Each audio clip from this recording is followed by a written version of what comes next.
because of the schedule. I haven't had a chance to comment, really sink my teeth into that yet. I'll do that as we move it along. Baseball season starts tomorrow.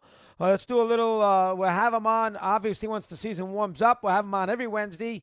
We'll use him when we can use him early.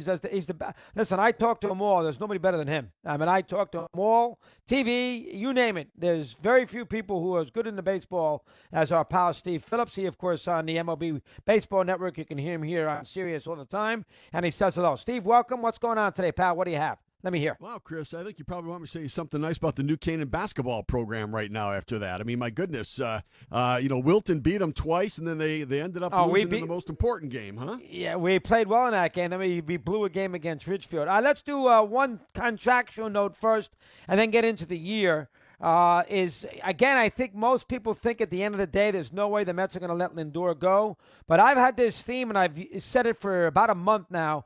I don't think Lindor down deep really wants to play for the Mets. I mean, I had a guest on from the Indians who covers them back in the middle of the wintertime on TV, Steve, Anthony DeCarvis.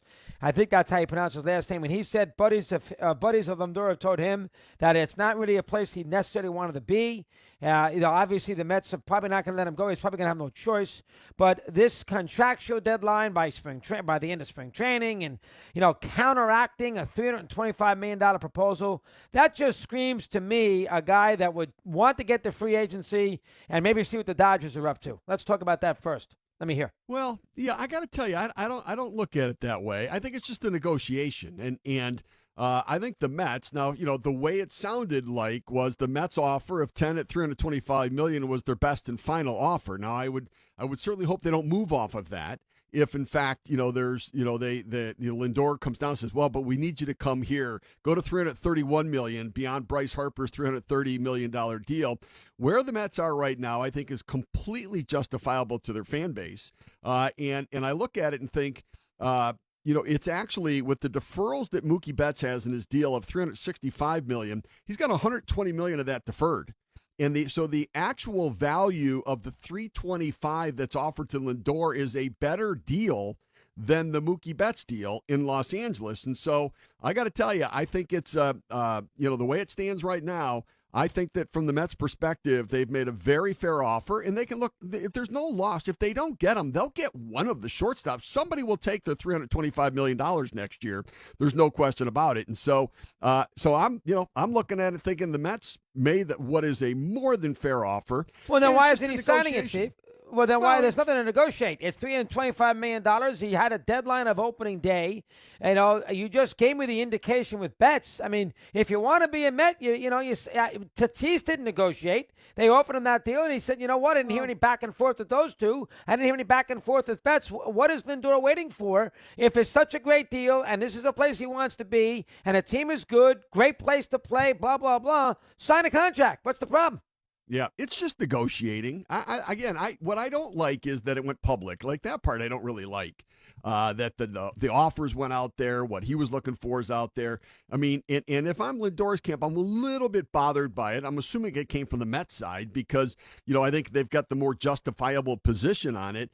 But I think it's just a negotiation. I think they'll get a deal done. I really do. I think that by tomorrow they're going to get. I think that I don't think so. They don't have to. I'd be shocked. They don't have to get the actual contract signed. They need to get an agreement on the offer and the deal. I mean, the risk to him is so substantial. So if he comes out and has a good year, not a great year, is he going to get $325 million? What if he gets hurt?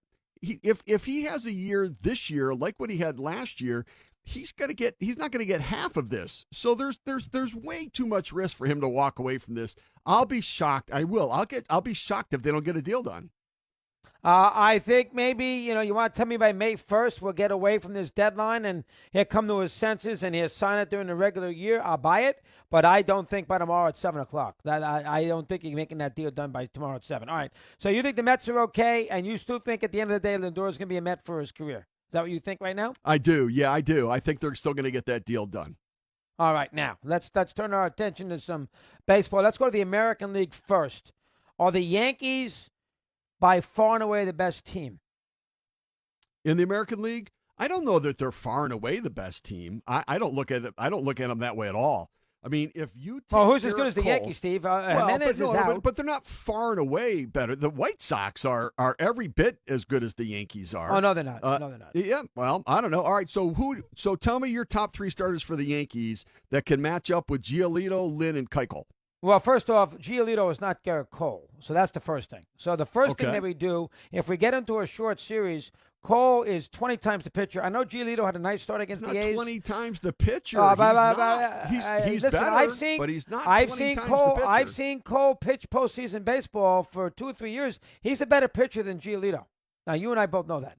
Now, you want to tell me that He's a better pitcher, but he's not run away better. Giolito threw 176 innings and struck out 228 Steve, let me ask you. I want to ask you a question. For your life right now, you got a game to win for your life. You want Garrett Cole pitching, or you want Giolito? Yes, well, that's the Garrett argument. Cole. But he's not like dramatically run away better. Giolito's had one good season. Come on, Steve. That's not fair. Giolito's a really good pitcher. Can he do it 3 or 4 years before we call him a great pitcher? My God. How do you like in comparison to who is it? Kluber and Tyone? Compared to Lance Lynn and well, first off, I am not a Lance Lynn fan. Lance Lynn is a guy that will eat innings and keep in games, but in big spots when the seasons are on the line in postseason series, he will get lit up. So I am not a big fan of him. That at all. Well, he hasn't proved he can pitch big in the big games yet. He hasn't had many chances. But, I mean, St. Louis didn't think that much of him in a big game. Well, no, he's gotten a lot better since he left there. Right? We'll find out. We'll find out. Yeah. We'll find out. Well, where are the White Sox? Really good. Well, but where is the evidence? Last year, the White Sox, they were so good that they collapsed at the end of the season. They lost 7 of their last 8 to blow the division. And then they went out there to Oakland and got bamboozled by the A's, who then got bamboozled by Houston. So where is the evidence? And now they lose one of their better hitters for the year. Now, I love La Russa, and I do think Lance Lynn will help a little bit. But where is the evidence that the White Sox are that good? Their over number in Vegas is 89. The Yankee over number in Vegas is 96. Where is the evidence that the White Sox are that big a team? You got to tell me, please. Yeah, there is. I don't. Vegas isn't the one that's going to evaluate. Oh, they're pretty that good. For me. They're pretty good. Oh no, I get it. They are. I think the difference between the Yankees and the Rays and the Blue Jays is not as significant as what everybody's looking at. I really don't look at it that way. I think that as you start to break this down right now, the balance to the lineup, the length and depth, the bullpen. I'll take the bullpen of the White Sox over the bullpen of the Yankees. Absolutely, I will. With Hendricks at the end, with the Crochet kid and Bummer and Kopech in the bullpen, and Foster and here. They've got much better arms in the bullpen right now. The Yankees are hurting. I mean, you look at the Justin Wilson's hurt. They lost Britton. They don't have Ottavino. Canley's not here. He's out signed in L.A. coming back from surgery. I'm telling you, they're not nearly the team they were before. Yeah, So in the bullpen. Listen. I know Steve Stone said about the White Sox bullpen too. So you think the White Sox are very comparable with the Yankees? I think the White Sox are very comparable to the Yankees. I do. Yeah, I don't see that. If you take Garrett Cole away from the Yankees, just take him away. Well, you can't, Steve. He's on a team. No, you can't. But what if he gets hurt? I guess what I'm saying. Well, if you take Koufax away from the Dodgers, they wouldn't have won either. Right. I mean, geez, so that's not fair. How do you feel about you have a 5-man rotation? How do you feel about 2, 3, 4, and 5 for the Yankees? Well, I have to see Kluber pitch. I haven't seen Kluber pitch. Well, no, but how do you years. feel today? No, it's not about that, right? It's how do you feel about it? How confident are you? But you can't. The Yankees, I don't have to. With the Yankees, I don't have to answer that question until October because I know the Yankees are going to be there in October. I know that. I don't have to worry. The Yankees are going to bludgeon these teams with the lousy pitching in the American League. Their offense is too good. They're going to win enough. They're going to kill the Orioles 15 times. They're going to beat Detroit. They're going to beat all these teams. So as a result of that, I'll worry about how Kluber pitches when I get to Game 2 of an ALDS. For crying out loud. I tell you, the Blue Jays offense is pretty darn good. Steve, they have no pitching. Steve, they have no pitching. Right. They've got Ryu, who's not as good as Cole. But after that, when the Pearson kid comes back, he's got the strained groin right now. I agree with you that, but the idea of the question marks about the Rays rotation, or in the Blue Jays rotation, is not dissimilar than the question marks about the Yankees rotation. Now, I have the Yankees winning the division, but I don't look at it as a runaway. I look at it as a 93 wins for the Yankees, 89 wins for the Blue Jays, 87 wins for the Rays, and they're all sort of bunched in there together. The other thing to remember is the American League is playing the National League East. So they're going to run into the gauntlet of starting pitching in the National League East, and it could come into play when it comes to the wild card, because you look at the pitching in the National League East and how, in interleague play, how that's going to impact. It could play into the ultimate decision about the wild card overall. Pearson starts the year on a DL and in the minor leagues. Robbie Ray's got a bad elbow. He's been a big tease his whole career. He just bruised it. He fell down. Well, but he hasn't been a great pitcher his whole career, Steve. Now, come on. I mean, Steve Matz got discharged by the Mets. Tanner O'Rourke stinks. And Ryu's always hurt. Now, I'm sorry. They have a good offense, and they lost their closer, Yates, for the year. Now, and Tampa and Toronto hasn't won a thing in a long time. Now you got the Blue Jays beating the Yankees out or being competitive. That's not fair. Yeah, they made the playoffs last year. Did you know they were 31 and 29, Steve. Right, and on. Until the last week of the season, they were actually ahead of the Yankees in the standings. And so I got to tell you that the Blue Jays and the Rays, and look, don't discount the Rays either. Now, I know they lost Snell and Morton, but they've got a stockpile of arms in that organization. They mix and match with everybody out there. At some point, the Franco kid's coming up. And so I got to tell you, I think that this is a much more closely contested division than what everybody else thinks. I disagree with you. I think Tampa's going to take a step back. Losing Nick Anderson's a major problem. I also think the depth of 162 games is going to wear on them some. And I like Toronto's offense, and I think there's some fearlessness to them. They have no pitching. None. And I think that's going to be tough against the Yankees. But that's okay. We move aside. We disagree. I knew we disagree on a lot of things today. That's the first thing. Second thing is American League West. Everybody's running to the Angels. Can Ohtani go out there and instead of being a curiosity, go out there and make 30 starts and pitch every fifth day and go out there on the road and pitch big-time baseball before I make the Angels out to be the best team in that division? I mean, come on, please. Quintana, Dylan Bundy, Andrew Haney, they have no pitching either, the Angel team. What's your take on that? Let me hear. Yeah, I'm with you. I think they're the third-place team in the division. I think the Astros are the class of that division. Their starting pitching is still good. It's still good. Even though Framber Valdez is going to be a little bit delayed, it's still pretty good starting pitching. And I think it stacks up. It's still the best in that division of starting pitching. I like the Oakland young starters, but they've not completely proven it yet. They've had some up and downs. Montas has been either great or non-existent. They've had so many injuries with the pitching there. I think the Astros are the class. I look at the Angels and think they have 5 Alex Cobbs in their rotation. I mean, they're all like Bundy and Cobb and Heaney and Quintana. They're all kind of the same guy. They're okay. Ohtani, I don't know what he's going to do, and how he's going to manage this. I mean, sure, he can throw 102 and he can hit it, 5 miles. And how are they going to manage it? How will he endure the season? With everything and the emotional, it's the mental wear and tear on him as well that's got to be part of all of that. And so I'm with you. I think they're a good offensive team. They're going to need Upton to bounce back. They're not a great offensive team just yet. And so I still think the Astros are the team to beat in that division, and Oakland's the next best team. Yeah, I agree with you on Houston. I don't think that division is that great. I do agree with you on Houston. Is there an American League team that, is kind of under the radar that may not make the playoffs, but will be a lot better than we think based on Las Vegas with the over-unders? You have one. Kansas City Royals. Kansas City Royals are going to be much improved this year.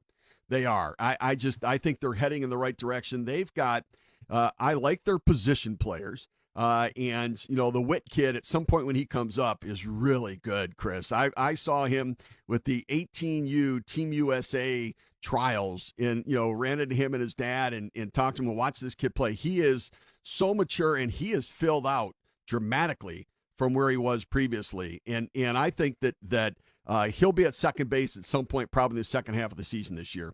And he is going to be a dynamic player. So they're going to be a fun team, and they've got better pitching. I like the Mike Minor signing for them. He's a nice fit for who they are. And I think in the long run, they've got really good young arms coming with Daniel Lynch. We saw Brady Singer last year. They've got the Bubick kid. They got Asa Lacy, who they took in the draft. So they really have an interesting team, and I think they're going to come back more quickly than a lot of people think. All right, interesting. He's a good GM, that Dayton Moore. He's a good GM. He does a really good job. Very nice good job. I picked the 5 playoff teams in the American League. All right, so it's going to be the Yankees winning the East. It's going to be the Twins in the Central. The White Sox are going to be the wild card team, and then they're going to get back Eloy Jimenez for the playoffs. I've got the Astros out west. My wild card teams are the Blue Jays. Well, you got the White Sox. And the White Sox, right. So, right, the Blue Jays and the White Sox are my wild card teams. Yeah, again, you got the White Sox better than the Yankees, Steve, but you don't get the White Sox beating the Twins out in the American League Central, and every time the Twins look at the Yankees, they collapse and they fall apart. Right. Now, how is that possible? White Sox, Twins are not as well designed for the short series, and they don't beat the Yankees, so that's easy. But I think the White Sox are built for the 162, and they're built for the short series. I do. I like them, and I think they can shorten the game with that bullpen in a way that we've seen teams do in the past, from Milwaukee to Kansas City back in 2015 and 14 and 15, and the way they've gone about it. And so I think that they're really intriguing to me, and it's going to be fun to watch them over the next several months to see where they are in the second half of the season. Any issues with La Russa managing at 76 years of age? None whatsoever. I got to tell you, though, admittedly, he seemed a little tired during spring training at times when I saw interviews. And, that's something that he's going to be fine now. How will he be in August, right? How will he feel then? But I think he's going to connect to the team fine. I think he's still sharp as attack, and I think he's going to be just fine managing that team. All right, that's the American League. All right, the NL, let's do the Central first. That's a very wide-open division. I think Milwaukee will win it. I know the Cardinals have Arenado and have a good spirit about them, so they would be the preseason favorite. I guess the question in that division for you is, for me, is there a 90-win team in the NL Central? Boy, I don't know that there is. I don't think predictably that there's a 90-win team there. I really don't. I think that I think the Cardinals are probably the team to get the edge to win the division. The Arenado piece, and it's funny that they get Arenado, but it doesn't really separate them from the rest of the pack all that much when you really look at who they are. I think they've got enough pitching. They always seem to find a way to get to the postseason. But I think that the Brewers and the Cubs are going to compete. The Cubs all have a bunch of soft tossers, which is why they put Alec Mills in the bullpen, and they're going to start Albert Alzolay. I sound like Chris on that one. Chris, I'm going to let you say that name next time. All right. And so I think that and look, you know what? They're going to be in a tough spot at the trade deadline. If the Cubs are within arm's length, do they go for it, or they've got half their team are free agents at the end of the year. Literally half of the Cubs are free agents at the end of the year. What do they do with Rizzo? What do they do with Bryant? What do they do with that roster? Are they going to go? So, and I think Milwaukee's pitching is so underrated that people don't understand the dynamic nature of their offense. Man, they've got some in their pitching staff. When you think about what Woodruff is and Burns is, Willie and Freddie Peralta, then you go with Devin Williams in the bullpen and Hader in the bullpen. I'm telling you, they're going to pitch probably more quality innings than anybody in that division. And the Cardinals have that in the bullpen, too, with Reyes in the bullpen and Hicks coming back. They've got some big arms there. But they just don't have a ton of offense. I still think they need more offense in St. Louis. Unless Dylan Carlson really blossoms into a top-flight guy, I don't know that they have enough offense overall to run away with that division. So you like St. Louis, though, to win it, all right? Will the Padres challenge the Dodgers in the division, or win their 90-some-odd games and just get ready for a wild card series somewhere? Oh, yeah, they're going to challenge. It's going to be a great race. Those two teams, it's going to be a great race. Now, there's more depth probably for the Dodgers than the Padres with the pitching, but there's going to be a real competition there. The Padres aren't going away. They believe that they can stand toe-to-toe with the Dodgers, and I think that is going to be a heated rivalry. the Bauer aspect of that, and the sort of peacocking that he does when he's walking off the mound. And, I can just see him trying to stare down Machado or stare down Tatis Jr. or something gets away from someone. So I'm telling you, I think those two teams are going to be at each other's throats all season long. Yeah, I don't see that. And that you don't see it that way? I do. No, I think they're don't. very close. Yeah, I think they're very the close. Dodgers last year won 43 out of 60 games. They added Bauer to that mix. The Dodgers are hungry as hell. And I know the Padres are everybody's flavor, and I understand that. Two things about San Diego that will worry me. One, they have never gone into a season with all these expectations. That's a different mantle to have to wear than coming out of nowhere and having a good year. They are going to be now everybody's, when they come into town, whether it's Pittsburgh, whether it's Texas, whether it's, Miami, those teams are going to be revved up to beat the Padres. They're not going to catch anybody in an off night. That's something that you have to learn as a franchise when you get good, that you don't get an off night. The other teams can have off nights that are bad, but they're going to be into it, and usually they see you. That's one thing that worries me about San Diego. Plus, this Darvish and Snell thing. Can we take it easy? Darvish, although he got a lot better, no question about it, men's with his run in Chicago, let's be fair. And Snell, it's been a long time. I know he pitched great in Game 6, but it's been a long time since Snell was a very good regular season pitcher. So those elements of San Diego worry me. I also think the Dodgers are going to be all revved up to beat the Padres, which is, I would let a sleeping dog lie. I would not rival up the Dodger feathers. So I think this Padres will win around 90 games. And I think they'll probably make the postseason, but I think the Dodgers are going to win north of 105. That's not a pennant race. No, I think the over-under on the Dodgers, I think, is 103.5. I'm 105 taking the under. and a half. 105 Is it and a half. 105 and a half now? Oh, That's my gosh. That is the clearest, easiest bet ever to take the under on that one. The Padres are within a 3-game stretch of the Dodgers. For me, I think they're that close, and so I'm looking at that, and I'm looking at it thinking that this is going to be a great race. That you're going to have the Padres can stand toe to toe with them. They can score with them. They can pitch with them. And there's the depth of the starting rotation. Paddock's the 5th starter for the San Diego Padres right now. They've got arms in the bullpen. Well, David Price did not make the Dodger rotation, Steve. Well, because he opted out. I mean, he said that I'm willing to go there.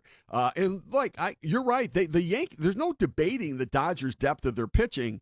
But 1 through 5 in the rotation, the Padres are right there with them. And those two teams can split. It's going to come down to how they fare against the rest of the division, particularly, that could have an impact on it. But boy, I'm not running away from the San Diego Padres at all. They're way better than a 90-win team. You and I got a lot of differences today. A lot of Blue Jays, White Sox, and now San Diego. And how about the NL East? Chronicle and break down that division for me. And first off, we know it's the best division. Everybody's trying to win. Even the Marlins are not terrible. So let's break down the NL East for me. Go ahead. Yeah, so I think the Braves are still the class of the division. And I like the depth of pitching that they have. That it's so funny. Last year, the Braves had the 3rd worst starting pitching ERA or 2nd worst starting pitching ERA in all of baseball. In all of baseball last year. Remember, they traded for Tommy Malone thinking that he was an answer for the rotation at one point last year with all of the struggles that they had. But I'm looking at them right now, and Morton and Smiley in the mix. They've still got, Bryce Wilson and Kyle Wright and those guys that they're managing as part of it. But I'm looking at them, and they're going to score runs. Bringing back Ozuna was big, and it was a big part of it for them. They've got the Pache kid in center field now that's probably going to get more playing time. And Freddie Freeman coming off the big season, Acuna. I think that they're hungry. They're going to get Soroka back soon. I think they're very hungry to be able to get right back into this thing and try to take it a little bit further. And so I really, really like the Atlanta Braves. I saw Soroka pitch last night against the Red Sox. He looked sharp as hell in spring training. So he covered first base. Remember, he tore the Achilles, and he did it while injuring it, running over to first, and he covered first base. So I do. I like the Braves as the class of the division. I've got the Mets in 2nd place, the Nats in 3rd, the Phillies in 4th, and the Marlins in 5th. But I'm not going to be shocked if the Nationals, I think the Nationals and Mets are going to be very close. The Mets offense I think is better than the Nationals offense. But I don't love the Mets bullpen. And so the Nationals don't have a great bullpen either. I like Hand being there as part of it. But they've got their own issues, and I think that Soto's the centerpiece. If he gets hurt in any way, they're not nearly the same offensive team, which I think is going to be a problem for him. But I think the Mets are second best, Nats third best, and it could be. I think they're going to beat each other up. It's going to be hard to get two teams out of the East to be playoff teams. And so I think the Padres for sure are one of the wild card teams, and I've got the Mets as the other wild card team and the Braves winning that division. And you have the Cardinals in the NL Central. I do, right. Let's go through some over-unders and tell me what you think. I'll throw a few out of them, and you give me an answer, and we'll have some fun with this before you go. Let's do, let's see. Let's give you a good one. Arizona 75.5. I'm probably taking the under on that one. The Gallen kid being hurt early, I think really undermines their record and performance early. I don't know if Bumgarner's going to really come back. They've got Cole Calhoun, who hit a ton of home runs last year, who's not a great player, but he's got some pop in his bat, and he's injured with a knee injury right now. I see them as being undermanned in that division. So, and I think they're at a point where they may make deals at the deadline. They're kind of that team stuck in the middle. And I think that at 75 wins, that's when you start trading away and rebuilding a bit. So I've got them under. Cincinnati at 82. Boy, it's a good number for them. And I think they're going to be a sub 500 team. And if they're not in it, then I think Sonny Gray may get marketed and moved. I think that Castillo may get traded. I think you could see a Moustakas deal somewhere.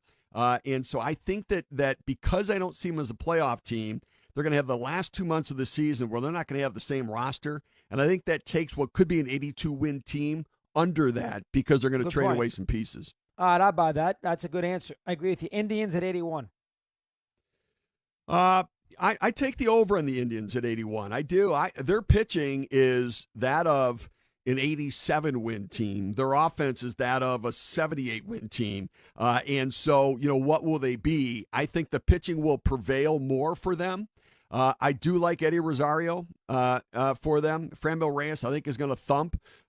Look, the Jimenez kid's not a bad little player. And look, he's not Lindor, but he's not a bad little player. They're going to scrap. I think Terry Francona will have them in the mix, and they'll be over an 81-win team. So I'm taking the over.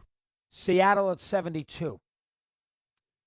Oh yeah, I take the over on that. I think they've got some really good young talent coming, and I think they're better than that. I think they're gonna come quickly with the talent of the organization. At some point, the Kellenic kid's coming. Kyle Lewis has a knee that's gonna cause him, I think, to start on the injured list. They need the Evan White kid to be able to hit. I mean, they gave him that contract, and I know he's a Gold Glove first baseman. The Ty France kid they picked up, he is a real sleeper. He is a thumper, and I can't wait to see him hit. Seager had a good year, and Seager's not going anywhere, even if he has another good season, because his vesting option triggers to a guarantee of about $15 million. And so if you get him, you're adding a year on at about $15 million. So he's going to stay there. Look, Marco Gonzalez, some of the young pitchers they have there. Yeah, I think they're definitely over. That's a good bet right there for me. I would feel comfortable taking the over on 72 for the Mariners. Wow, how about that? All right, last one. Let's throw another National League team match that we haven't really discussed. Let's give you a bad one. The Pirates. That's about 60.5. Where would you go? Taking the under. I think they're going to be epically bad this year. Oh, really? Oh, yeah. Wow. I think they're really going to be bad. Now, they've got, Brian Hayes may win the Rookie of the Year, and they may be the worst team in baseball, but he is a player. Their young third baseman, Charlie Hayes' son. He is legit. Defender, offensive player, you name it. He is an elite player and somebody to build around. But, if Gregory Polanco has any sort of a season, they're going to try to move him. They're going to go with a 6-man rotation, and just no real depth at all yet there. They can't slug. They can't outpitch. And so, yeah, I think you're looking at probably about 56, 57 wins out of them. Wow, bad. All right, who's your World Series teams? Like the White Sox and the Dodgers. White Sox and Dodgers.